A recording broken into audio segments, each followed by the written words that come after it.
গভীরতা এবং ব্যাপ্তি শব্দ দুটি সমভাবে অর্থপূর্ণ। যেমন ব্যক্তিগত মানব মননের ক্ষেত্রে, ঠিক তেমনি আপেক্ষিক সামাজিকতার নিরিখে। মানব সভ্যতার বিকাশ এবং বিবর্তনের সাথে এই নির্দিষ্ট দুটি বিশেষ মাপকাঠির পরিসর উন্মোচিত হয়েছে নানান আঙ্গিকে। কথায় বলে, সাহিত্যিক আর 10 জন সাধারণ মানুষের থেকে অপেক্ষাকৃত অধিক কল্পনাপ্রবণ হন। কিন্তু দার্শনিকদের মতে কল্পনা এবং বাস্তবতা পরস্পরের পরিপন্থী। আস্তিক, নাস্তিক কিংবা অ্যাগনস্টিক প্রত্যেকেরই সৃষ্টি চরাচরের উদ্ভব সম্পর্কে জল্পনা থাকলেও শতভাগ নিশ্চিত হয়ে কোনো কিছু বলা বোধ করি সম্ভবপর নয়। এখানেই আসে ধর্ম, ঈশ্বর, অলৌকিকের প্রসঙ্গ।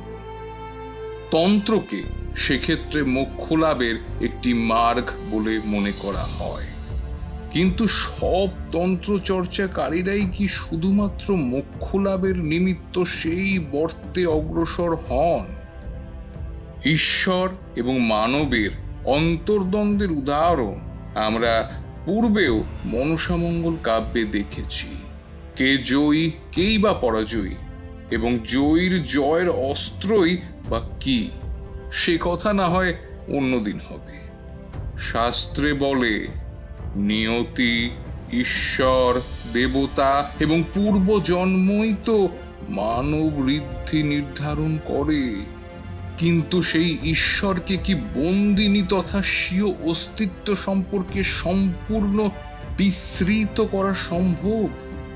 সেক্ষেত্রে পৃথিবীর আদিমতম সৃষ্ট সুরের ভূমিকা কি কেন্দ্রীয়? স্বর্গীয় শ্রী বিভূতিভূষণ বন্দ্যোপাধ্যায় মহাশয় এই সকল গভীর প্রশ্নের উত্তর অন্বেষণ করেছেন তার কাহিনী এবং অডিবল ডাইমেনশনের আজকের বিশেষ পরিবেশন মেঘমল্লারে।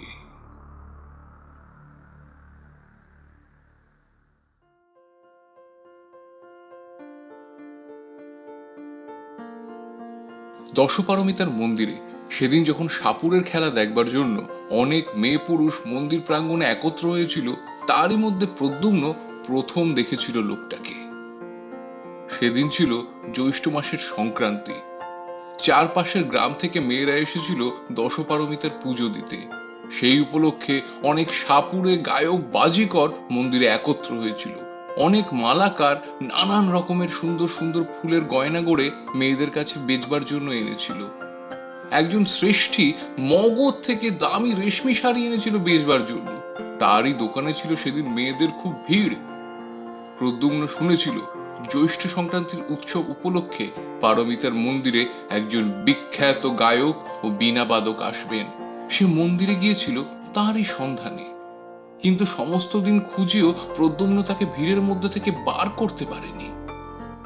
সন্ধ্যার কিছু পূর্বে মন্দিরের উঠোনে একজন সাপুরে অদ্ভুত অদ্ভুত সব সাপের খেলা দেখাতে আরম্ভ করলে, আর তারই চারধারে অনেকগুলো কৌতুকপ্রিয়া মেয়ে জমে গেল। ক্রমে সেখানেই খুব ভিড় হয়ে উঠল। প্রদ্যুম্ন সেখানে দাঁড়িয়ে গেল বটে, কিন্তু তার মন সাপ খেলার দিকে আদৌ ছিল না। সে ভিড়ের মধ্যে প্রত্যেকটি পুরুষ মানুষকে অত্যন্ত মনোযোগের সঙ্গে লক্ষ্য করছিল। যদি চেহারায় ও হাবভাবে বীণ বাজিয়ে ধরা পড়েন। অনেকক্ষণ ধরে দেখবার পর তার চোখ পড়ল একজন প্রৌঢ় ভিড়ের মধ্যে ঠিক তার দিকে চেয়েই দাঁড়িয়ে আছেন। তার পরনে অতি মলিন ও জীর্ণ পরিচ্ছদ। কি জানি কেন প্রদ্যুম্নর মনে হলো এই সেই গায়ক। প্রদ্যুম্ন লোক ঠেলে তার কাছে যাবার জন্য উদ্যোগ করতেই তিনি হাত উঁচু করে প্রদ্যুম্নকে ভিড়ের বাইরে যেতে ইঙ্গিত করলেন। বাইরে আসতে প্রৌঢ় তাকে জিজ্ঞেস করলেন, আমি অবন্তীর গায়ে সুরদাস, তুমি আমাকে খুঁজছিলে না? প্রদ্যুম্ন একটু আশ্চর্য হলো, তার মনের কথা ইনি জানলেন কি করে? প্রদ্যুম্ন সসম্ভ্রমে জানালো, হ্যাঁ, সে তাকেই খুঁজছিল বটে। প্রৌঢ় বললেন, তুমি আমার অপরিচিত নও, তোমার পিতার সঙ্গে একসময় আমার যথেষ্ট বন্ধুত্ব ছিল। আমি কাশি গেলেই তোমার পিতার সঙ্গে দেখা না করে আসতাম না। তোমাকে ছেলেবেলায় কত দেখেছি, তোমার বয়স তখন খুব কম। আপনি এখানে এসে কোথায় আছেন? ওই নদীর ধারে একটা ভাঙা মন্দির আছে জানো? হ্যাঁ জানি, ওখানে একজন সন্ন্যাসী পূর্বে থাকতেন না? তিনি এখনো ওখানেই আছেন। তুমি যে কোনো একদিন গিয়ে ওখানে আমার সঙ্গে দেখা করো। তুমি এখানে কোথায় থাকো বাবা? আমি এখানকার বিহারে পড়ি, 3 বছর আছি। আপনি মন্দিরে কতদিন থাকবেন? সে তোমাকে পরে বলবো। তুমি এরই মধ্যে একদিন যেও কিন্তু। প্রদ্যুম্ন প্রণাম করে বিদায় নিল। সন্ধ্যা তখনও হয়নি। মন্দিরটা যে ছোট্ট পাহাড়ের ওপর ছিল, তারই দুপাশের ঢালু রাস্তা বেয়ে মেয়েরা উৎসব থেকে বাড়ি ফিরছিল। প্রদ্যুম্নর চোখ যেন কার সন্ধানে একবার মেয়েদের ভিড়ের মধ্যে ইতস্তত ধাবিত হলো। পরক্ষণেই সে আবার তাদের পেছনে ফেলে দ্রুত পদে নামতে লাগলো। আচার্য শীলব্রত অত্যন্ত কড়া মেজাজের মানুষ। একেই তিনি প্রদ্যুম্নের মধ্যে অন্যান্য ছাত্রদের চেয়ে বেশি চঞ্চলতা ও কৌতুকপ্রিয়তা লক্ষ্য করে তাকে একটু বেশি শাসনের মধ্যে রাখতে চেষ্টা করেন। তার ওপরে সে রাত করে বিহারে ফিরলে কি আর রক্ষা থাকবে? বাঁক ফিরতেই বাঁ পাশের পাহাড়ের আড়ালটা সরে গেল। সেখানে সেদিকটা ছিল খোলা। প্রদ্যুম্ন দেখলে দূরে নদীর ধারে মন্দিরটা চূড়া দেখা যাচ্ছে। চূড়ার মাথার উপরকার ছায়াচ্ছন্ন আকাশ বেয়ে ঝাপসা ঝাপসা পাখির দল ডানা মেলে বাসায় ফিরছিল। আরো দূরে একখানা সাদা মেঘের প্রান্ত পশ্চিম দিকের পড়ন্ত রোদে সিঁদুরের মতো রাঙা হয়ে আসছিল। চারধারে তার শীতোজ্জ্বল মেঘের কাচুলির হালকা করে টানা। হঠাৎ পেছন থেকে প্রদ্যুম্নের কাপড় ধরে কি ঈষৎ টানলে। প্রদ্যুম্ন পিছন ফিরে চাইতেই যে কাপড় ধরে টেনেছিল তার চোখে কৌতুকের বিদ্যুৎ খেলে গেল। সে এক কিশোরী। তার দোলন চাপা রঙের ছিপছিপে দেহটি বেড়ে নীল শাড়ি ঘুরিয়ে ঘুরিয়ে পরা, নতুন কেনা এক ছড়া ফুলের মালা তার খোপাটিতে জড়ানো। প্রদ্যুম্ন বিস্ময়ের সুরে বলে উঠল, কখন তুমি এসেছিল সুনন্দা? আমি তোমাকে এত খুঁজলাম, কই দেখতে পেলাম না তো। প্রথমটায় কিশোরীর মুখ লজ্জায় লাল হয়ে উঠল। তারপর সে একটু অভিমানের সুরে বললে, আমাকেই যেন খুঁজতে এসেছিলে নাকি? যত রাজ্যের সাপুরের বাজিকরদের মুখের দিকে চেয়ে চেয়ে ঘুরছিলে, সে আর আমি দেখিনি। সত্যি বলছি সুনন্দা, তোমাকেই খুঁজেছি। নামবার সময় খুঁজেছি, এর আগেও খুঁজেছি। তো তুমি এলে কাদের সঙ্গে? এমন সময় দেখা গেল একদল মেয়ে পাহাড়ের উপর থেকে ঠিক সেই পথেই নেমে আসছে। সুনন্দার সেদিকে চোখ পড়তে সে তক্ষুনি হঠাৎ প্রদ্যুম্নকে পেছনে ফেলে দ্রুত পদে নামতে লাগলো। পেছনেই একদল অপরিচিতা মেয়ে। এই অবস্থায় আর সুনন্দার অনুসরণ করা সঙ্গত হবে না ভেবে সে প্রথমটা খানিকক্ষণ চুপ করে দাঁড়িয়ে রইল। তারপর হতাশা মেশানো ক্রোধে ঘাড় উঁচু করে সে সদর্পে লাফিয়ে লাফিয়ে পথ চলতে লাগলো। সন্ধ্যার ঈষৎ অন্ধকার কখন মিলিয়ে গেছে। অন্ধকারটাই তরল থেকে তরল ও তর হতে হতে হঠাৎ কখন যেন জ্যোৎস্নায় পরিণত হয়েছে। অন্যমনস্ক প্রদ্যুম্ন তা মোটেই লক্ষ্য করেনি। যখন তার চমক ভাঙল, তখন পূর্ণিমার শুভ্রোজ্জ্বল জ্যোৎস্না পথঘাট ধুইয়ে দিচ্ছিল। দূর মাঠের গাছপালা জ্যোৎস্নায় ঝাপসা দেখাচ্ছিল। পড়াশোনা তার হয় কি করে? আচার্য পূর্ণবর্ধন ত্রিপিটকের পাঠ অনায়ত্ত দেখে তাকে ভর্ৎসনা করলেই বা কি আর করা যাবে। এরকম রাত্রে যে যুগে যুগের বিরোহীদের মনোবেদনা তার প্রাণের মধ্যে জমে ওঠে। তার অবাধ্য মন যে এইসব পরিপূর্ণ জ্যোৎস্না রাত্রে মহাকর্ষী বিহারের পাষাণ অলিন্দে মানস সুন্দরীদের পেছন পেছন ঘুরে বেড়ায়, এর জন্য সেই কি দায়ী? দশপারমিতার মন্দিরে সন্ধ্যারতির ঘণ্টার ধ্বনি তখনও মিলিয়ে যায়নি। দূরে নদীর বাঁকের ভাঙা মন্দিরে ক্ষীণ আলো জ্বলে উঠল। উৎসব প্রত্যাগত নরনারী দল জ্যোৎস্না ভরা মাঠের মধ্যে ক্রমে বহু দূরে অদৃশ্য হয়ে গেল। প্রদ্যুম্নের গতি আরো দ্রুত হলো। পথের পাশে একটা গাছ। গাছের কাছে যেতে প্রদ্যুম্নের মনে হলো গাছের আড়ালে কেউ যেন দাঁড়িয়ে আছে। আর একটু এগিয়ে গাছের পাশে যেতেই তার অত্যন্ত পরিচিত কণ্ঠে হালকা মিষ্টি হাসির ঢেউয়ে সে থমকে দাঁড়িয়ে গেল। দেখলে গাছতলায় সুনন্দা দাঁড়িয়ে আছে।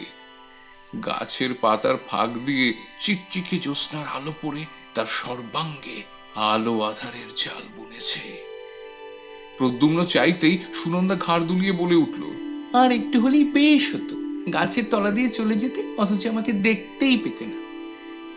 সুনন্দাকে দেখে প্রদ্যুম্ন মনে মনে ভারী খুশি হলো, কিন্তু মুখে বলল, তার দেখবো কেন, ভারী ব্যাপারটা হয়েছে গাছতলায় লুকিয়ে, আর না দেখতে পেলেই বাকি। আমি তোমার ওপর ভারী রাগ করেছি সুনন্দা, সত্যি বলছি।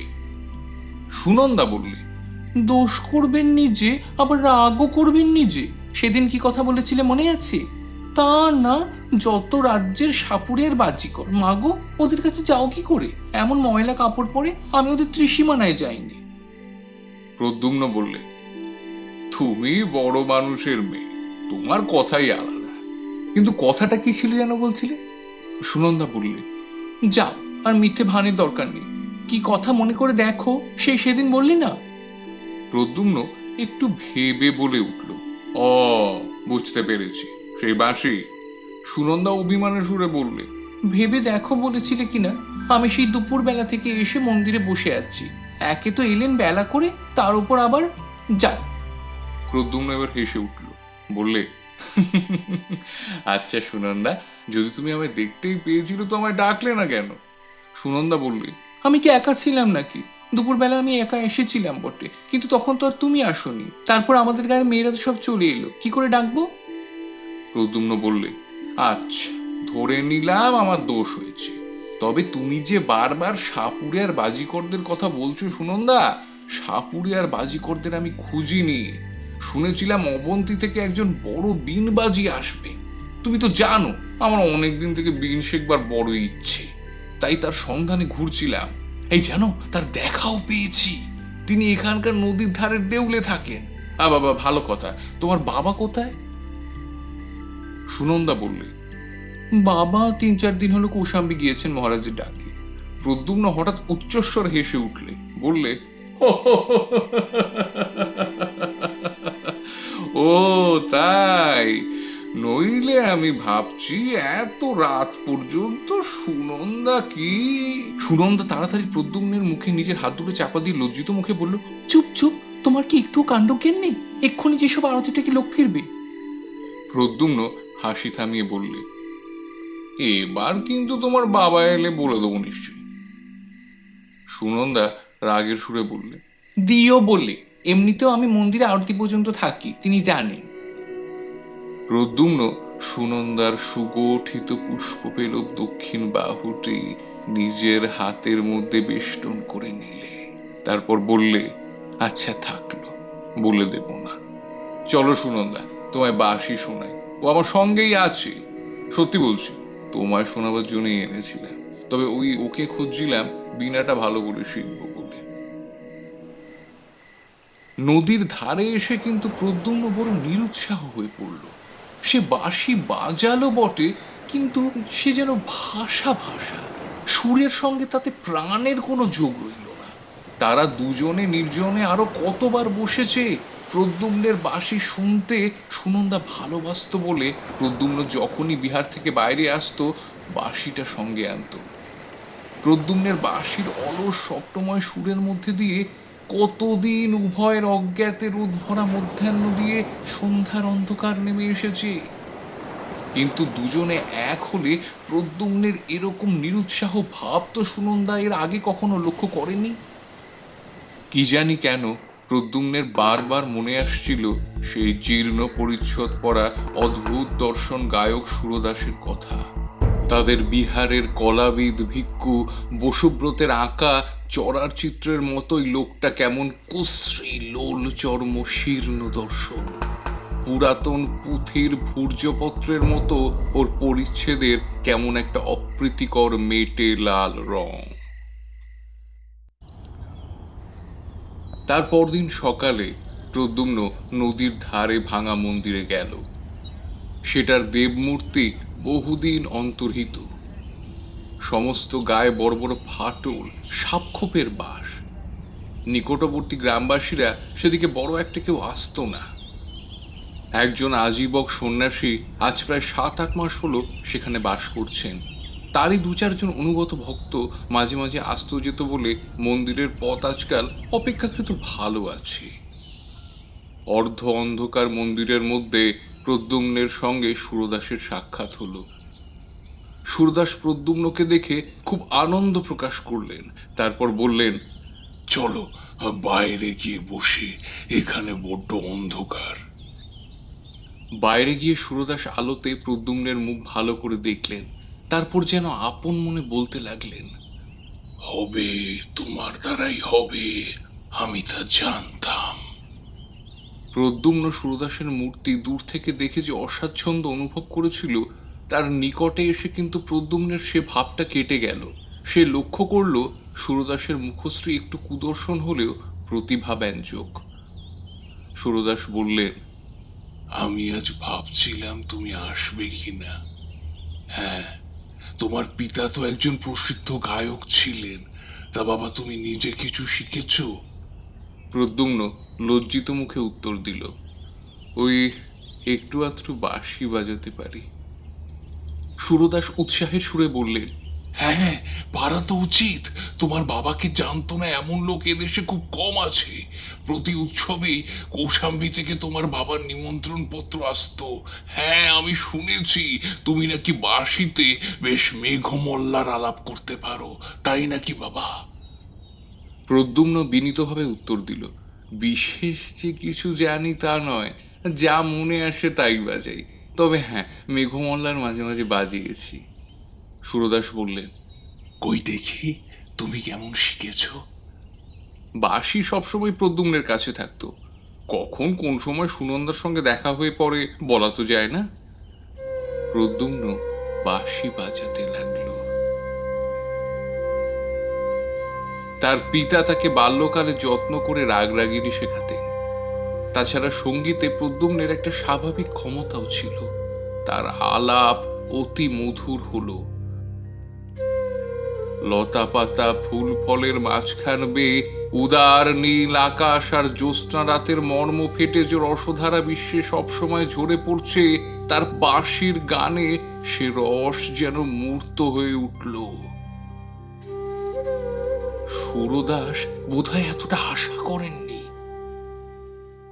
প্রদ্যুম্নকে আলিঙ্গন করে বললেন, ইন্দ্রদম্নের ছেলে যে এমন হবে সেটা বেশি কথা নয়। বুঝতে পেরেছি বাবা, তুমি পারবে, এ আমি আগেও জানতাম। নিজের প্রশংসাবাদে প্রদ্যুম্নের তরুণ সুন্দর মুখটা লজ্জায় লাল হয়ে উঠল। অন্যান্য 2-1 কথার পর প্রদ্যুম্ন বিদায় নিতে উদ্যত হলে সুরদাস তাকে বললেন, শোনো প্রদ্যুম্ন, একটা গোপনীয় কথা তোমার সঙ্গে আছে।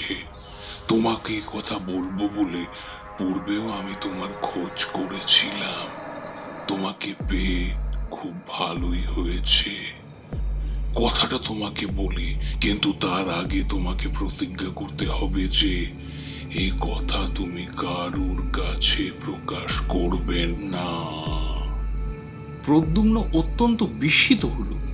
এই প্রৌঢ়ের সঙ্গে তার মোটে একদিনের আলাপ, এমন কি গোপনীয় কথা ইনি তাকে বলবেন? সে বলল, কি কথা তা না শুনে কি করে? সুরদাস তাকে থামিয়ে দিয়ে বললেন, তুমি ভেবো না বাবা, কোনো অনিষ্টজনক ব্যাপার হলে আমি তোমাকে বলতাম না। কি কথা জানবার জন্য প্রদ্যুম্নের অত্যন্ত কৌতূহল হলো। সে প্রতিজ্ঞা করল সুরদাসের কথা কারো কাছে প্রকাশ করবে না। সুরদাস গলার স্বর নামিয়ে বলতে লাগলেন, নদীর ওই বড় বাঁকে যে ঢিবিটা আছে জানো, তার সামনেই বড় মাঠ। ওই ঢিবিটায় বহু প্রাচীনকালে সরস্বতী দেবীর মন্দির ছিল। শুনেছি এদেশে যত বড় বড় গায়ক ছিলেন, শিক্ষা শেষ করে সকলেই আগে ওই মন্দিরে এসে দেবীর পুজো দিয়ে তুষ্ট না করে ব্যবসা আরম্ভ করতেন না। সে অনেক দিনের কথা। তারপর এই মন্দির ভেঙে চুরে এই দাঁড়িয়েছে। ওই ঢিবিতে বসে আষাঢ়ী পূর্ণিমার রাতে মেঘমল্লার নিখুঁত ভাবে আলাপ করলে সরস্বতী দেবী স্বয়ং গায়কের কাছে আবির্ভূতা হন। এ সংবাদে দেশে কেউ জানে না। আষাঢ়, শ্রাবণ আর ভাদ্র এই 3 মাসের দিন পূর্ণিমায় প্রতিবার যদি তাকে আনতে পারা যায়, তবে তারপরে গায়ক সঙ্গীতে সিদ্ধ হয়। তারপরে সঙ্গীত সংক্রান্ত কোনো বিষয় তখন গায়কের কাছে অজ্ঞাত থাকে না। তবে একটা কথা, যে গায়ক বর প্রার্থনা করবে সে অবিবাহিত হওয়া চাই। তা আমি বলছিলাম, সামনের পূর্ণিমায় তুমি আর আমি এই বিষয়টা চেষ্টা করে দেখব। তুমি কি বলো? সুরদাসের কথা শুনে প্রদ্যুম্ন অবাক হয়ে গেল। তা কি করে হয়? আচার্য বসুব্রত কলাবিদ্যা সম্বন্ধে উপদেশ দিতে দিতে অনেকবার যে বলেছেন, কলা অধিষ্ঠাত্রী দেবী সরস্বতীর যে মূর্তি হিন্দুরা কল্পনা করেন সেটা নিছক কল্পনাই, তার সঙ্গে বাস্তবের কোনো সম্পর্ক নেই। সত্যি সত্যি তাকে দেখতে পাওয়া এও কি সম্ভব? প্রদ্যুম্ন চুপ করে রইল। সুরদাস একটু ব্যগ্রভাবে জিজ্ঞেস করলেন, এতে তোমার কি অমত আছে বাবা? প্রদ্যুম্ন বললেন, সেজন্য না, কিন্তু আমি ভাবছিলাম এটা কি করে সম্ভব যে। সুরদাস বললেন, সে বিষয়ে তুমি নিশ্চিন্ত থাকো, এর সত্যতা তুমি নিজের চোখে দেখো। তোমার অমত না থাকলে আমি সামনের পূর্ণিমা সমস্ত ব্যবস্থা করে রাখি। সুরদাসের কথার পর থেকেই প্রদ্যুম্ন অত্যন্ত বিস্ময় কৌতূহলে কেমন একরকম হয়ে গেছিল। সে ঘাড় নেড়ে শুধু বলল, আচ্ছা রাখবেন, আমি আসব। সুরদাস বললেন, বেশ, বড় আনন্দিত হলাম। তুমি মাঝে মাঝে একবার করে এখানে এসো। তোমাকেও তৈরি হতে হলে 2-1টা কাজ করতে হবে, সেসব না হয় আমি তোমায় শিখিয়ে দেবো পরে। তুমি এসো কিন্তু। প্রদ্যুম্ন আরেকবার সম্মতিসূচক ঘাড় নাড়বার পর সুরদাসের কাছে বিদায় চাইল। তারপর সে চিন্তিতভাবে বিহারের পথ ধরল। তার মনে হচ্ছিল দেবী সরস্বতী স্বয়ং, শ্বেত পদ্মের মতো নাকি রংটি তার, না জানি কত সুন্দর তার মুখশ্রী। আচার্য বসুব্রত বলেন বটে।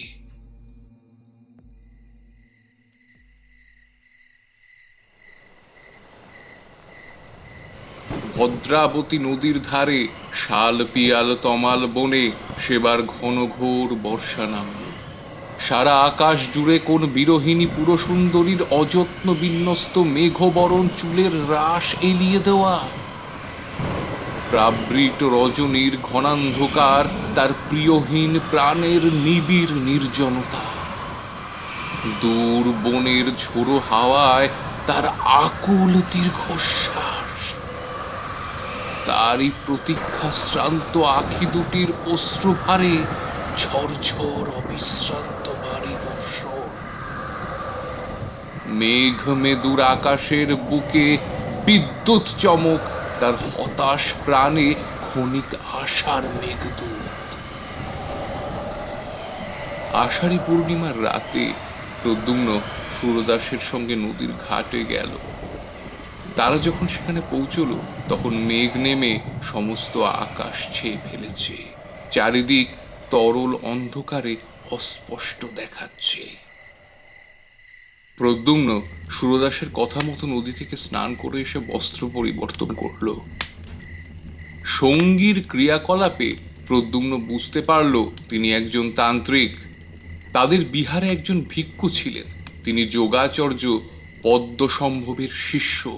সেই ভিক্ষুর কাছে তান্ত্রিক ক্রিয়াকলাপের কথা কিছু কিছু সে শুনেছিল।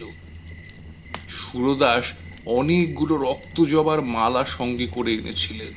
তার মধ্যে কতকগুলো তিনি নিজে পড়লেন, কতকগুলো প্রদ্যুম্নকে পড়তে বললেন।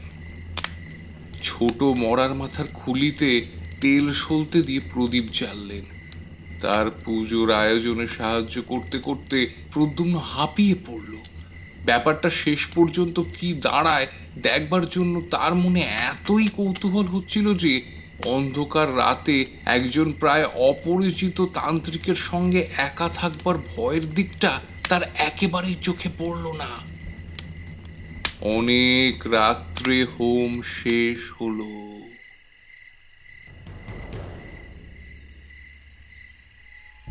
সুরদাস বললেন, প্রদ্যুম্ন, তুমি এবার তোমার কাজ আরম্ভ করো। আমার কাজ শেষ হয়েছে, তবে খুব সাবধান। তোমার কৃতিত্বের উপরে এর সাফল্য নির্ভর করছে। তার চোখে কেমন একটা ক্ষুধিত দৃষ্টি যেন প্রদ্যুম্নের ভালো লাগলো না। কিন্তু তবুও সে বসে এক মনে বাঁশিতে মেঘমল্লার আলাপ আরম্ভ করল।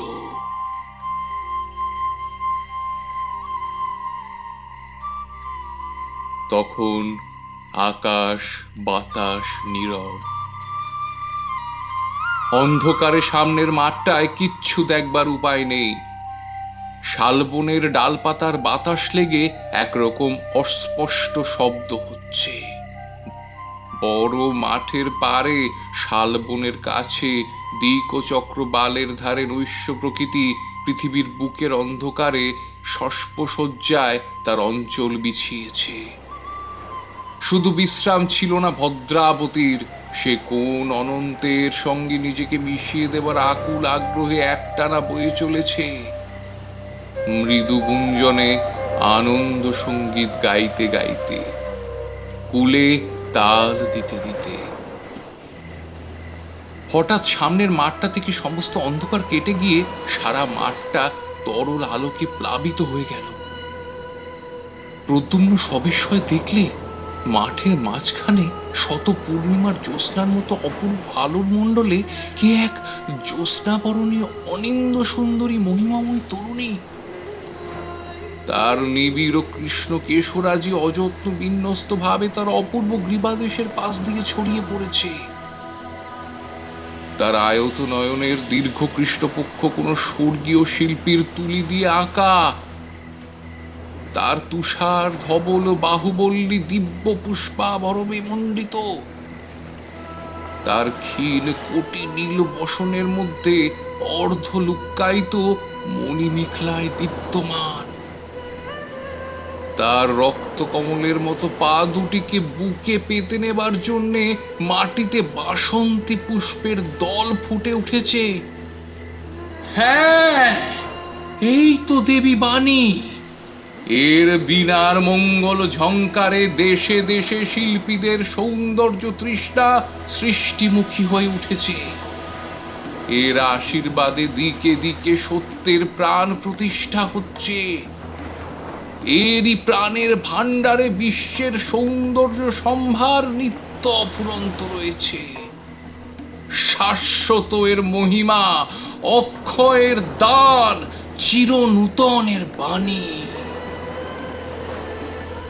প্রদ্যুম্ন চেয়ে থাকতে থাকতে দেবীর মূর্তি অল্পে অল্পে মিলিয়ে গেল। জ্যোৎস্না আবার ম্লান হয়ে পড়ল, বাতাস আবার নিস্তেজ হয়ে বইতে লাগল।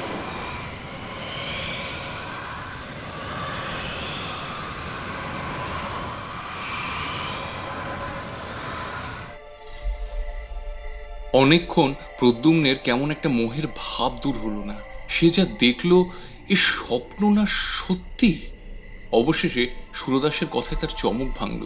সুরদাস বললেন, আমার এখনো কাজ আছে। তুমি ইচ্ছে করলে চলে যেতে পারো। কেমন? আমার কথা মিথ্যে নয়, দেখলে তো?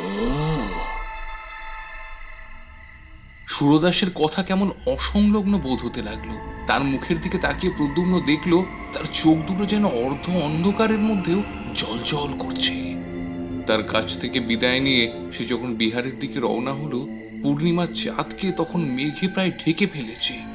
একটু একটু করে জ্যোৎস্না যা আছে তা কেমন হলদে রঙের। গ্রহণের সময়ের জ্যোৎস্না এরকম রঙের হয় তা সে কয়েকবার দেখেছে। মাঠটা খুব বড়, পার হতে অনেকটা সময় লাগলো। তারপর মাঠ ছাড়িয়ে বড় বনটা আরম্ভ হলো, খুব ঘন বন। শাল দেবদারু গাছের ডালপালা নিবিড় হয়ে জড়াজড়ি করে আছে, মধ্যে অন্ধকার খুব। পাছে রাত ভোর হয়ে যায় সেই ভয়ে সে খুব দ্রুত পথে যাচ্ছিল। যেতে যেতে হঠাৎ তার চোখ পড়ল বনের মধ্যে এক স্থান দিয়ে যেন খানিকটা আলো বেরোচ্ছে। প্রথমে সে ভাবল গাছের পাতার ফাঁক দিয়ে জ্যোৎস্না এসে পড়ে থাকবে, কিন্তু ভালো করে লক্ষ্য করে দেখে সে বুঝল সে আলো জ্যোৎস্নার আলোর মতো নয়, বরং কৌতূহল অত্যন্ত হওয়াতে পথ ছেড়ে সে বনের মধ্যে ঢুকে পড়ল। যে পিপ্পল গাছের সারির ফাঁক দিয়ে আলো আসছিল তার কাছে গিয়ে গাছের গুড়ির ফাঁক দিয়ে উঁকি মেরে প্রদ্যুম্ন অবাক হয়ে দাঁড়িয়ে রইল। একেই তো এইমাত্র মাঠের মধ্যে দেখেছে সে, এই সেই অপূর্ব অনিন্দ সুন্দরী নারী তো। অদ্ভুত! সে দেখলো যাকে এইমাত্র মাঠের মধ্যে দেখেছে সেই অপূর্ব দ্যুতিশালিনী নারী বনের মধ্যে চারধারে ঘুরে বেড়াচ্ছেন।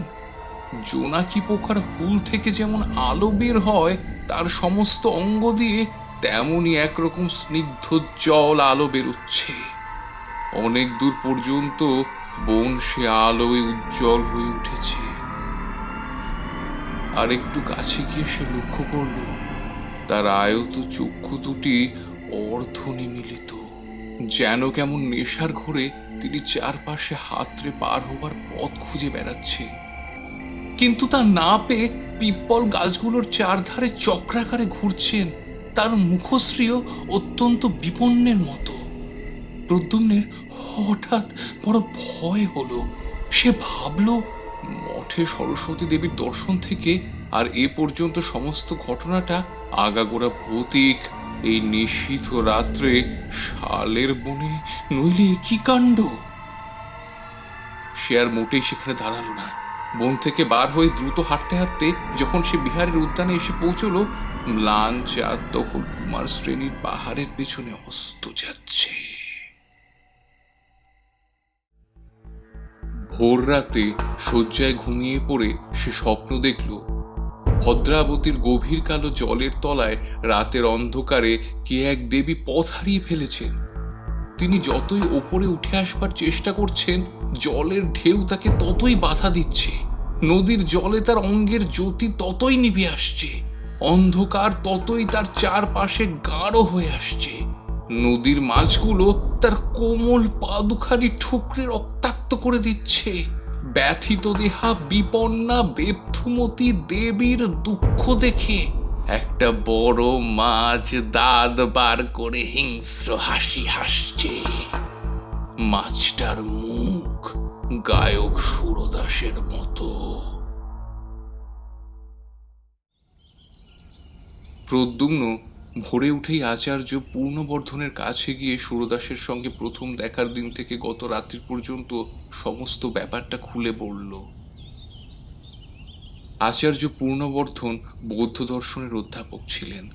মঠের ভিক্ষুকদের মধ্যে তিনি ছিলেন সর্বাপেক্ষা প্রাচীন এবং বিজ্ঞ, এই জন্যেই সকলে তাকে শ্রদ্ধা করত। তিনি সব শুনে বিস্মিত হলেন, সঙ্গে সঙ্গে তার চোখের দৃষ্টি সংখ্যাকুল হয়ে উঠল। জিজ্ঞেস করলেন, এ কথা আগে জানাওনি কেন? তিনি নিষেধ করেছিলেন। আমি তার কাছে প্রতিজ্ঞা। বুঝেছি, তবে তবে এখন বলতে এসছো কেন? এখন আমার মনে হচ্ছে আমি কার যেন কি অনিষ্ট করেছি। পূর্ণবর্ধন একটুখানি কি যেন ভাবলেন, তারপর বললেন, এইরকম কিছু একটা ঘটবে তা আমি জানতাম। পদ্মসম্ভব আর তার কতগুলো কাণ্ডজ্ঞানহীন তান্ত্রিক শিষ্য দেশের ধর্মকর্ম লোপ করতে বসেছে। স্বার্থ সিদ্ধির জন্য এরা না পারে এমন কোনো কাজ নেই। আর আমি বেশ দেখছি প্রদ্যুম্ন যে তোমার এই অবাধ্যতা আর অযথা কৌতুকপ্রিয়তাই তোমার সর্বনাশের মূল হবে। তুমি কাল রাত্রে অত্যন্ত অন্যায় কাজ করেছ। তুমি দেবী সরস্বতীকে বন্দিনী করবার জন্য সহায়তা করেছ। এবার প্রদ্যুম্নের বিস্মিত হবার পালা। তার মুখ দিয়ে কোনো কথা বার হলো না। পূর্ণবর্ধন বললেন, এই সব কুসংসর্গ থেকে দূরে রাখবার জন্যে আমি বিহারের কোনো ছাত্রকে বিহারের বাইরে যাওয়ার অনুমতি দিইনি। কিন্তু যাক, তুমি ছেলে মানুষ, তোমারই বা দোষ কি? আচ্ছা, এই সুরদাসকে কেমন দেখতে বলো তো? প্রদ্যুম্ন সুরদাসের আকৃতি বর্ণনা করল। পূর্ণবর্ধন বললেন, আমি জানি তুমি যাকে সুরদাস বলছো তার নাম সুরদাস নয়, আর তার বাড়িও অবন্তিতে নয়। সে হচ্ছে প্রসিদ্ধ কাপালিক গুণাঢ্য।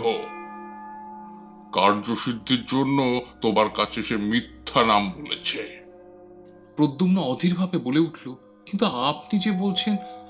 পূর্ণবর্ধন বললেন, সে ইতিহাস বলছি শোনো। নদীর ধারে যে সরস্বতী মন্দিরের ভগ্নস্তূপ আছে, ওটা হিন্দুদের একটা অত্যন্ত বিখ্যাত তীর্থস্থান। প্রায় 200 বৎসর পূর্বে একজন তরুণ গায়ক ওখানে থাকতো।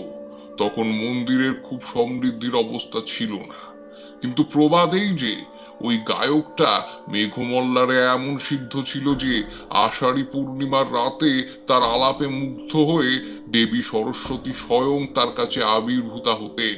সেই থেকে ওই মন্দির এক প্রসিদ্ধ তীর্থস্থান হয়ে ওঠে।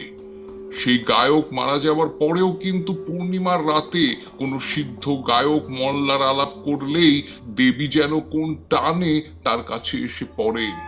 এই গুণাঢ্য একবার অবন্তীর প্রসিদ্ধ গায়ক সুরদাসের সঙ্গে ওই ঢিবিতে উপস্থিত ছিল।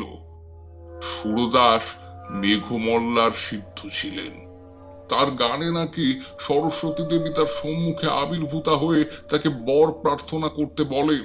সুরদাস প্রার্থনা করেন তিনি যেন দেশের সঙ্গীতজ্ঞ ব্যক্তিদের মধ্যে শ্রেষ্ঠ আসন প্রাপ্ত হন। সরস্বতী দেবী তাকে সেই বরই দেন। তারপর দেবী যখন গুণাঢ্যকে বর প্রার্থনার কথা বলেন, তখন সে দেবীর রূপে মুগ্ধ হয়ে তাকেই প্রার্থনা করে বসে। সরস্বতী দেবী বলেছিলেন, তাকে পাওয়া নির্গুণের কাজ। সে নামে গুণাঢ্য হলেও কার্যত তার এমন কোনো কলাতেই নিপুণতা নেই যে তাকে পেতে পারে। অনেক জীবন ধরে সাধনার প্রয়োজন। সরস্বতী দেবী অন্তর্হিত হওয়ার পর মূর্খ গুণাঢ্যের মোহ আরো বেড়ে যায়, আর সেই সঙ্গে সঙ্গে দেবীর উপর তার অত্যন্ত রাগ হয়। সে তন্ত্রোক্ত মন্ত্র বলে দেবীকে বন্দিনী করবার জন্য উপযুক্ত তান্ত্রিক গুরু খুঁজতে থাকে। আমি জানি সে এক সন্ন্যাসীর কাছে তন্ত্র শাস্ত্রের উপদেশ নিত। সন্ন্যাসী কিছুদিন পরে তার তন্ত্র সাধনার হীন উদ্দেশ্য বুঝতে পেরে তাকে দূর করে দেন। এসব কথা এদেশের সকল প্রাচীন লোকেই জানেন। আমি অনেকদিন তারপর গুণাঢ্যের আর কোনো সংবাদ জানতাম না।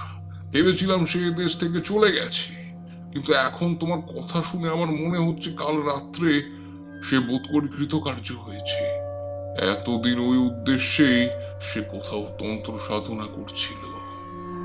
যাক, যাও, তুমি এখন গিয়ে সন্ধান করো মন্দিরে সে আছে কিনা, আর যদি থাকে এসে আমাকে এক্ষুনি জানাও। প্রদ্যুম্ন সেখানে আর এক মুহূর্ত দাঁড়ালো না। সে ছুটে গিয়ে বিহারের উদ্যানে পড়ল। তখন রোদ বেশ ফুটে উঠেছে।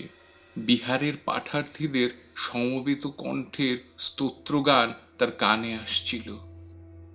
যেতে যেতে সে দেখলে উদ্যানের এক প্রান্তে একটা বড় আম গাছের ছায়ায় চিত্রকর ভিক্ষু বসুব্রত হরিণ চর্মের আসনে বসে বোধহয় কি আঁকছেন, কিন্তু তার মুখে অতৃপ্তি ও অসাফল্যের একটা চিহ্ন আঁকা।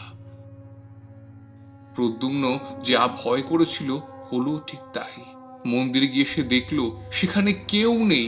গুণাঢ্য তো নেই, সেই আজীবক সন্ন্যাসী পর্যন্ত নেই। দু একটা জবাগু পানের ঘট, আগুন জ্বালাবার জন্য সংগৃহীত কিছু শুকনো কাঠ মন্দিরের মধ্যে এদিক ওদিক ছড়ানো পড়ে আছে।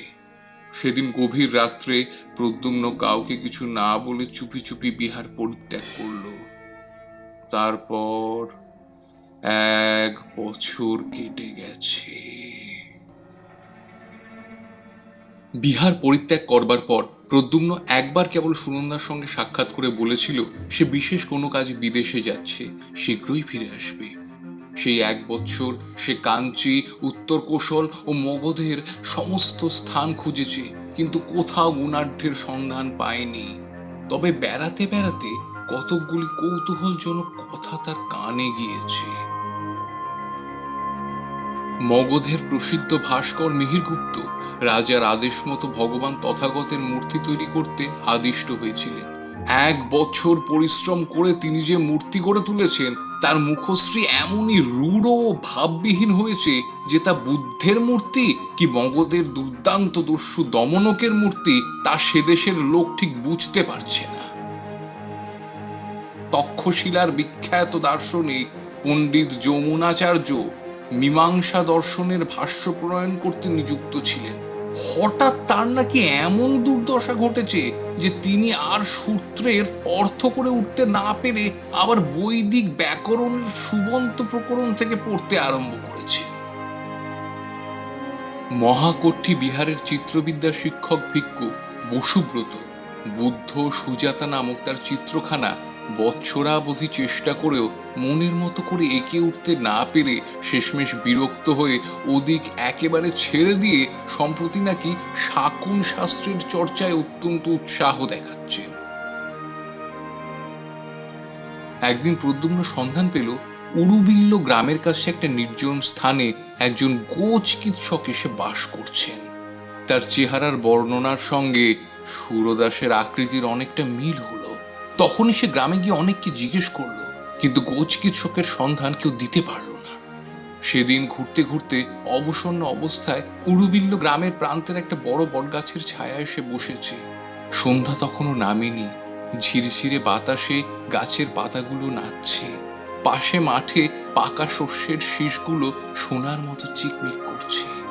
একটু দূরে একটা ডোবার মতো জলাশয় বিস্তর কুমুদ ফুল ফুটে আছে। অনেক বন্য হাঁস তার জলে খেলা করছে। সামনে একটু দূরে একটা ছোট্ট পাহাড়, পাহাড়ের গায়ে একটা ঝর্ণা। পাহাড়ের নিচে এক জায়গায় ঝর্ণার জল খানিকটা আটকে গিয়ে ওই ডোবার মতো জলাশয়টা তৈরি করেছে। পাহাড়ের গা বেয়ে ধাপে ধাপে একটা ঘটি কাঁখে করে নিয়ে এক স্ত্রীলোক নেমে আসছে। দেখে তার মনে কেমন সন্দেহ হওয়াতে সে এগিয়ে গেল। ডোবার একদিকের উঁচু পাড়ে গিয়ে দেখেই তার মাথাটা যেন ঘুরে উঠল। এই তো তিনি, ভদ্রাবতীর তীরে শালবনে ইনি তো পথ হারিয়ে ঘুরছিলেন। মাঠের মধ্যে জ্যোৎস্না রাতে একেই তো সে দেখেছিল। তবে তার অঙ্গের সে জ্যোতির এক কণাও আর নেই। পরনে অতি মলিন এক বস্ত্র, কিন্তু সেই চোখ, সেই সুন্দর গঠন। দাঁড়িয়ে দাঁড়িয়ে দেখে তার আর কোনো সন্দেহ রইল না যে এই তিনি। তার মনের মধ্যে গোলমাল বেঁধে গেল। সে উত্তেজনার মাথায় বিহার ছেড়ে সুরদাসের খোঁজ করে বেড়াচ্ছিল বটে, কিন্তু দেখা পেলে কি করবে তা সে ভাবেনি। কাজেই সে একরকম লুকিয়ে সেখান থেকে চলে এলো। রোজ রোজ সন্ধ্যায় প্রদ্যুম্ন এসে বটগাছটার তলায় বসে। রোজ সন্ধ্যার আগে দেবী পাহাড়ের গায়ের পথ বেয়ে নেমে আসেন। আবার সন্ধ্যার সময় সেই ঘটি কাঁখে করে ধাপে ধাপে উঠে চলে যান। সে রোজ বসে বসে দেখে। এইরকম ভাবে কিছুদিন কেটে গেল। একদিন প্রদ্যুম্ন মাঠের গাছতলায় চুপ করে বসে আছে। ঠিক সেই সময় দেবী জলাশয় নামলেন। সেও কি ভেবে ডোবার এদিকের পাহাড়ের দিকে দাঁড়ালো। দেখলো দেবী ঘট নামিয়ে রেখে কুমুদ ফুল সংগ্রহে বড় ব্যস্ত। একটা বড় ফুল জলাশয়ের এপারের দিকে এগিয়ে বেশি জলে ফুটেছিল।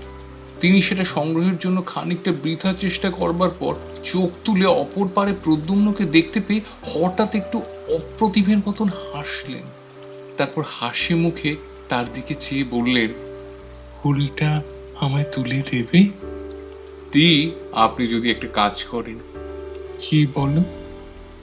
আমায় কিছু খেতে দেবেন? আমি সমস্ত দিন কিছু খাইনি। দেবীর মুখে ব্যথার চিহ্ন দেখা দিল। আহারে, এতক্ষণ বলনি কেন? এপারে এসো, থাকবে ফুল। প্রদ্যুম্ন জলে নেমে ফুলটা সংগ্রহ করে ওপারে গেল। দেবী বললেন, তুমি মাঠের মাঝের ওই বড় গাছটার তলায় রোজ বসে থাকো না? প্রদ্যুম্ন তার হাতে ফুলটা দিয়ে বলল, হ্যাঁ, আমিও দেখি আপনি সন্ধ্যার সময় রোজই জল নিতে আসেন। দেবী হাসি মুখে বললেন, ওই পাহাড়ের ওপরেই আমাদের ঘর। এসো তুমি আমার সঙ্গে, তোমায় খেলতে দিয়ে আগে। হঠাৎ দেবী কেমন এক প্রকার বিহ্বল চোখে চারিদিকে চাইলেন। তারপর পাহাড়ের গায়ে কাঁটা ধাপ বেয়ে উঠতে লাগলেন।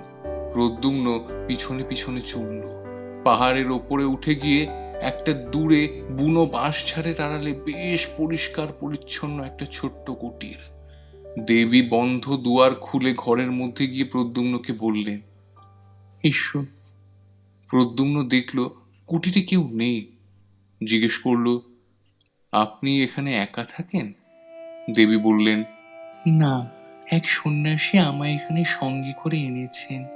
তিনি কি করেন জানি না, কিন্তু মাঝে মাঝে এখান থেকে চলে যান, 5-6 দিন পরে আসেন। তুমি এখানে বসো তো, তুমি এখানে বসো। দেবী মাটির ঘট পূর্ণ করে তাকে জবাগু পান করতে দিলেন। স্বাদ অমৃতের মতন। এমন সুস্বাদু জবাগু সে পূর্বে কখনো পান করেনি। প্রদ্যুম্নের মনে হলো, যদি আচার্য পূর্ণবর্ধনের কথা সত্যি হয়, আর যদি সে সচক্ষে যা দেখছে তা ইন্দ্রজাল না হয়, তবে তবে এই তো দেবী সরস্বতী তার সামনে। তার জানবার কৌতূহল হলো, ইনি নিজের সম্বন্ধে কি বলেন। সে জিজ্ঞেস করল, আপনারা এর আগে কোথায় ছিলেন? আপনার দেশ কোথায়? দেবী কাঠের বড় পাত্রে সযত্নে সুপ এবং অন্ন পরিবেশনে ব্যস্ত ছিলেন।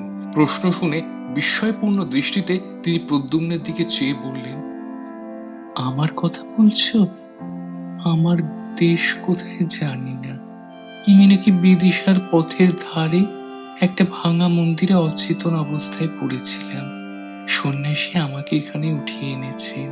সেই থেকে আমি এখানেই আছি। তার আগে কোথায় ছিলাম তা আমার মনে পড়ে না। তিনি অন্যমনস্কভাবে বাইরে সাঁঝের রক্তিম আকাশে, যেখানে উরুবিল্ল গ্রামের প্রান্তরে বনরেখার মাথায় সূর্য হেলে পড়েছেন, সেই দিকে চেয়ে রইলেন। চেয়ে চেয়ে কি যেন মনে করবার চেষ্টা করলেন, কিন্তু মনে পড়ল না বোধহয়। হঠাৎ কি ভেবে তার পদ্মের পাপড়ির মতো চোখ দুটো বেয়ে ঝরঝর করে জল ঝরে পড়ল। তাড়াতাড়ি আঁচলে চোখ মুছে তিনি প্রদ্যুম্নের সামনে অন্নে পূর্ণ কাঠের থালা রাখলেন। বললেন, খাবার জিনিস বিশেষ কিছু নেই, তুমি রাত্রে এখানে থাকো। আমি পদ্মের বীজ শুকিয়ে রেখেছি, তাই দিয়ে রাত্রে পায়েস তৈরি করে খেতে দেব। সকালে যে। প্রদ্যুম্নের চোখে জল আসছিল। ওগো বিশ্বের আত্মবিস্মৃতা সৌন্দর্য লক্ষ্মী, বিদিশার মহারাজের আর মহাশ্রেষ্ঠীর সমবেত রত্ন ভাণ্ডার তোমার পায়ের এক কোণার ধুলোরও যোগ্য নয়। সে দেশের পথের ধুলো এমন কি পূর্ণ করেছে মা, যে তুমি সেখানে পড়ে থাকতে যাবে?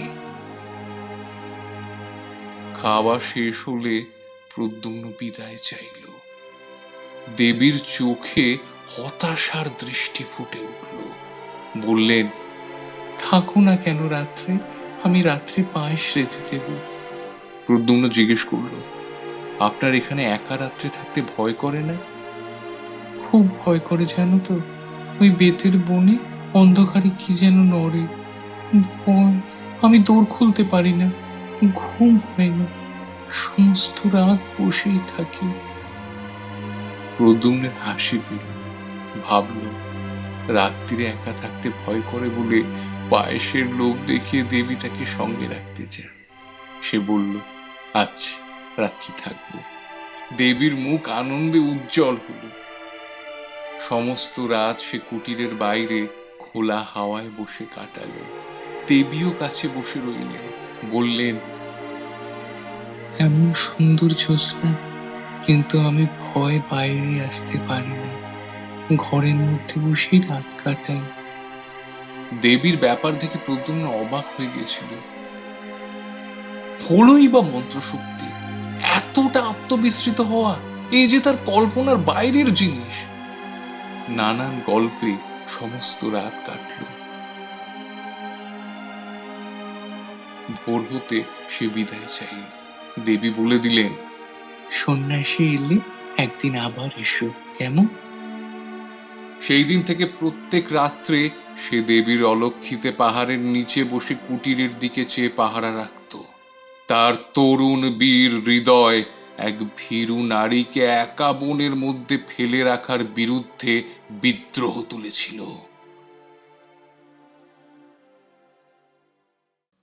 10-15 দিন কেটে গেল। একদিন প্রদ্যুম্ন শুনত দেবী অনেক রাত্রে একা গান গাইছেন। সে গান পৃথিবীর মানুষের গান না, সে গান প্রাণ ধারার আদিম ঝর্ণার গান, সৃষ্টিমুখী নিহারিকাদের গান, অনন্ত আকাশে দিকহারা কোনো পথিক তারার গান। একদিন দুপুরবেলা কে তাকে বললে, তুমি যে গোবৈদ্যের কথা বলেছিলে তাকে এই মাত্র দেখে এলাম, পথের ধারে পুকুরে এসে স্নান করছে। এ কথা শুনেই ছুটতে ছুটতে গিয়ে পুকুরের ধারে প্রদ্যুম্ন উপস্থিত হলো। দেখলো সত্যি গুণাঢ্য পুকুরের ধারে বস্ত্রাদির পুটলি নামিয়ে রেখে পুকুরে স্নান করতে নেমেছেন। সে অপেক্ষা করতে লাগলো। একটু পরে গুণাঢ্য বস্ত্র পরিবর্তন করে উপরে উঠে প্রদ্যুম্নকে দেখে কেমন যেন অবাক হয়ে গেলেন। বললেন, তুমি এখানে? প্রদ্যুম্ন বলল, আমি কেন তা বুঝতে পারেননি? গুণাঢ্য বললেন, তুমি এখন বলছো বলে নয় প্রদ্যুম্ন, আমি এই কাজ করবার পর থেকে যথেষ্ট অনুতপ্ত আছি।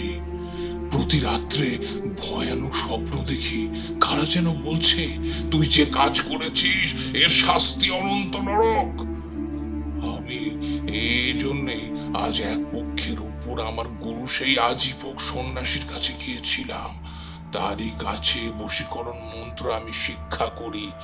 এর এমনই শক্তি যে মনে করলে আমি যাকে ইচ্ছে বাঁধতে পারি, কিন্তু আনতে পারিনি। মন্ত্রের বন্ধন শক্তি থাকলেও আকর্ষণী শক্তি নেই। এই জন্যে আমি তোমাকে সঙ্গে নিয়েছিলাম। আমি নিজে সঙ্গীতের কিছুই যে জানিনি তা নয়, কিন্তু আমি জানতাম যে তুমি মেঘমল্লারের সিদ্ধ। তোমার গানে দেবী এখানে আসবেনি, আর এলেই তাকে মন্ত্রে বাঁধব। এর আগে আমার বিশ্বাসই ছিল না যে এমন একটা ব্যাপার হওয়া সম্ভব। বলতে পারো অনেকটা মন্ত্রের গুণ পরীক্ষা করবার কৌতূহলেই আমি এই কাজটা করি। প্রদ্যুম্ন বলল, আর এখন? গুণাঢ্য বললেন, এখন আমার গুরুর কাছ থেকেই আসছে। তিনি সব শুনে একটা মন্ত্র শিক্ষা দিয়েছেন। এটা পূর্বের মন্ত্রের বিরোধী শক্তি সম্পন্ন। সেই মন্ত্রপুত জল দেবীর গায়ে ছড়িয়ে দিলে তিনি আবার মুক্ত হবেন বটে, কিন্তু তার কোনো উপায় নেই। প্রদ্যুম্ন জিজ্ঞেস করল, উপায় নেই কেন? যে ছিটিয়ে দেবে সে চিরকালের জন্য পাষাণ হয়ে যাবে। আমার পক্ষে দুদিকই যখন সমান, তখন তাকে বন্দিনী রাখাই আমার পক্ষে ভালো। রাগ করো না প্রদ্যুম্ন, ভেবে দেখো, মৃত্যুর পরে হয়তো পরজগৎ বলে কিছু আছে, কিন্তু পাষাণ হওয়ার পর তা আমি পারবো না বাবা। আত্মবিস্মৃতা বন্দিনী দেবীর চোখ দুটির করুণ অসহায় দৃষ্টি প্রদ্যুম্নের মনে এলো। যদি তা না হয় তাহলে তাকে যে চিরদিন বন্দিনী হয়ে থাকতে হবে। যুগে যুগে যে উদার উচ্চ প্রেরণা আগে এসে তরুণদের নির্মল প্রাণে পৌঁছয়, আজও প্রদ্যুম্নের প্রাণের বেলায় তার ঢেউ এসে লাগলো। সে ভাবলো একটা জীবন তো তুচ্ছ, তার রাঙা পা দুখানিতে একটা কাঁটা ফুটলে তা তুলে নেবার জন্য আমি 100বার জীবন দিতে প্রস্তুত। হঠাৎই গুণাঢ্যের দিকে তাকিয়ে সে বলল, চলুন আপনার সঙ্গে যাব, আমায় সেই মন্ত্রপুত জল দেবেন। গুণাঢ্য বিস্ময় প্রদ্যুম্নের দিকে চেয়ে বললেন, বেশ করে ভেবে দেখো, এ কিন্তু ছেলে খেলা নয় প্রদ্যুম্ন, এ কাজ। প্রদ্যুম্ন বলল, চলুন আপনি। তারা যখন কুটিরের নিকটবর্তী হলো তখন গুণাঢ্য বললেন, প্রদ্যুম্ন, বাবা, আর একবার ভালো করে ভেবে দেখো, কোনো মিথ্যে আশায় ভুলো না। এ থেকে তোমায় উদ্ধার করবার ক্ষমতা কারোর হবে না, দেবীরও না। মন্ত্র বলে তোমার প্রাণ ও শক্তি চিরকালের জন্য জড়ো হয়ে যাবে। বেশ করে বুঝে দেখো বাবা, মন্ত্র শক্তি নির্মম, অমোঘ, কাউকে রেহাই দেবে না। প্রদ্যুম্ন বলল, আপনি কি ভাবেন আমি কিছু গ্রাহ্য করি? কিচ্ছু না, চলুন। কুটিরে তারা যখন গিয়ে উপস্থিত হলো তখন রোদ বেশ পড়ে এসেছে। দেবী কুটিরের বাইরে ঘাসের ওপর অন্যমনস্ক ভাবে চুপ করে বসেছিলেন। প্রদ্যুম্নকে আসতে দেখে তিনি অত্যন্ত আনন্দিত হলেন। হাসি মুখে বললেন, এসো এসো, আমি তোমার কথা প্রায়ই ভাবি। তোমায় সেদিন কিছু খেতে দিতে না পেরে আমার মন খুব খারাপ হয়েছিল। এখন তুমি এখানে কিছুদিন থাকো। তিনি দুজনকে খেতে দেবার জন্য ব্যস্ত হয়ে কুটিরের মধ্যে চলে গেলেন। প্রদ্যুম্ন বলল, কই, আমায় মন্ত্রপুত জল দিন তবে। গুণাঢ্য বললেন, সত্যি তাহলে তুমি এতে প্রস্তুত? প্রদ্যুম্ন বলল, আমায় আর কিছু বলবেন না, জল দিন। দেবী কুটিরের মধ্যে আহারের স্থান করে দুজনকে খেতে দিলেন। আহারাদি যখন শেষ হলো তখন সন্ধ্যার আর বেশি দেরি নেই। পেতু শবনে ছায়া নেমে আসছে, রাঙা সূর্য আবার উরুবিল্ল গ্রামের ওপর ঝুলে পড়েছে। গোধূলির আলোয় দেবীর মুখপদ্মে অপরূপ শ্রী ফুটে উঠল। তারপর তিনি ঘট নিয়ে কাঁখে করে প্রতিদিনের মতো নিচের ঝর্ণায় জল আনতে নেমে গেলেন।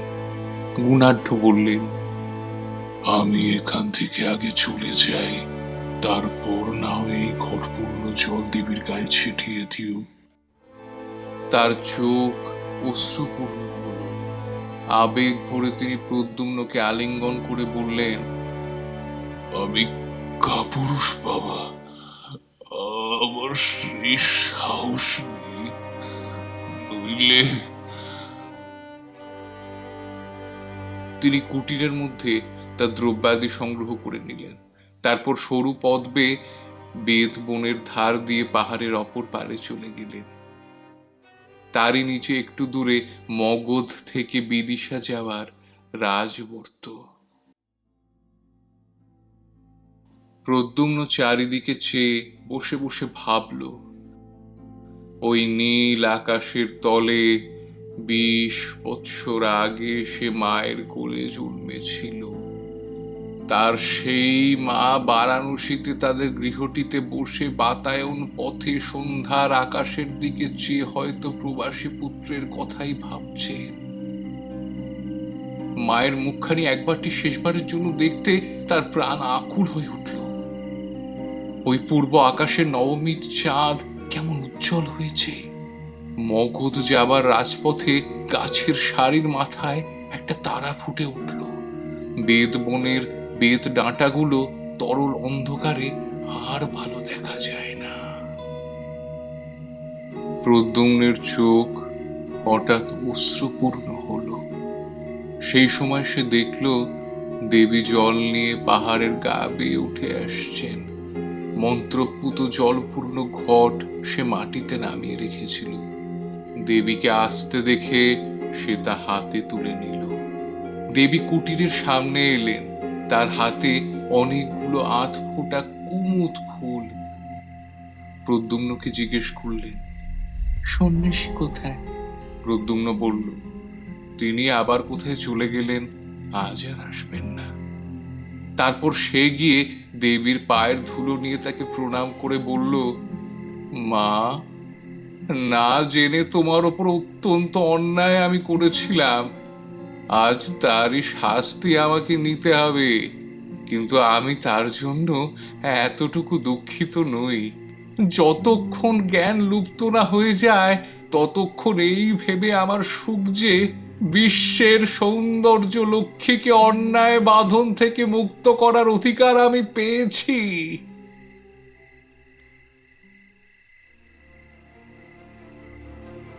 দেবী বিস্মিত দৃষ্টিতে প্রদ্যুম্নের দিকে চেয়ে রইলেন। প্রদ্যুম্ন বলল, শুনুন, আপনি বেশ করে মন দিয়ে শুনুন দেখি, আপনি কোথা থেকে এসেছিলেন?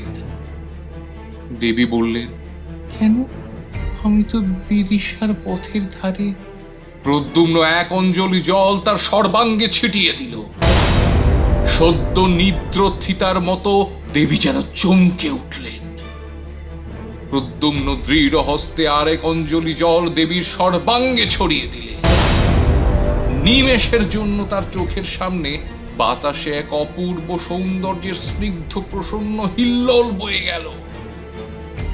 তার সারা দেহ মন আনন্দে শিউরে উঠল। সঙ্গে সঙ্গে তার মনে হলো, বারাণসীতে তাদের গৃহে সন্ধ্যার আকাশে বদ্ধ আঁখি বাতায়ন পথবর্তিনী তার মা।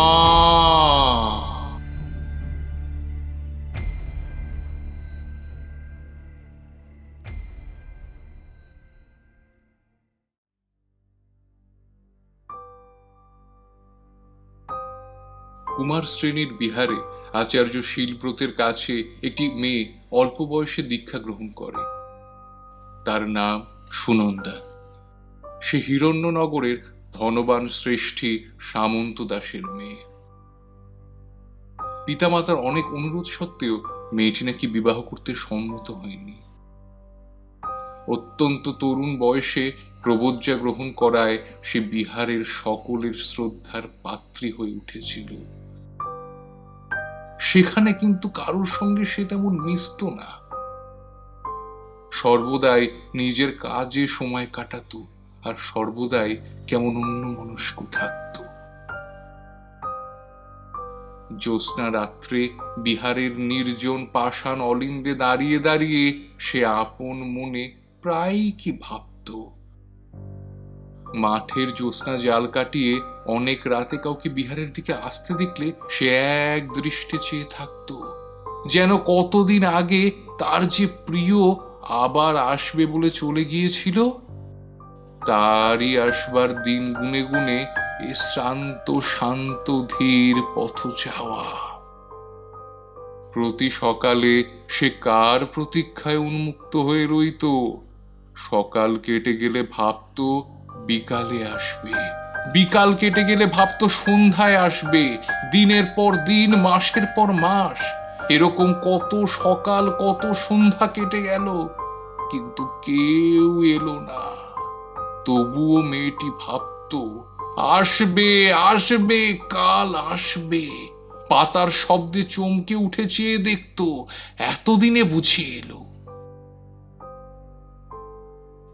এক এক রাত্রে সে বড় অদ্ভুত স্বপ্ন দেখত। কোথাকার যেন কোনো এক পাহাড়ের ঘন বেতের জঙ্গল আর তার বাঁশের বনের মধ্যে লুকোনো এক অর্ধভগ্ন পাষাণ মূর্তি। নিঝুম রাতে সে পাহাড়ের বেত গাছ হাওয়ায় দুলছে, বাঁশবনে শিরশির শব্দ হচ্ছে। দীর্ঘ দীর্ঘ বেত ডাঁটার ছায়ায় পাষাণ মূর্তিটার মুখ ঢাকা পড়ে গেছে। সে অন্ধকার অন্ধরাত্রে জনহীন পাহাড়টার বাঁশগুলোর মধ্যে ঝোড়ো হাওয়ায় ঢুকে কেবল বাজছে মেঘ মল্লা।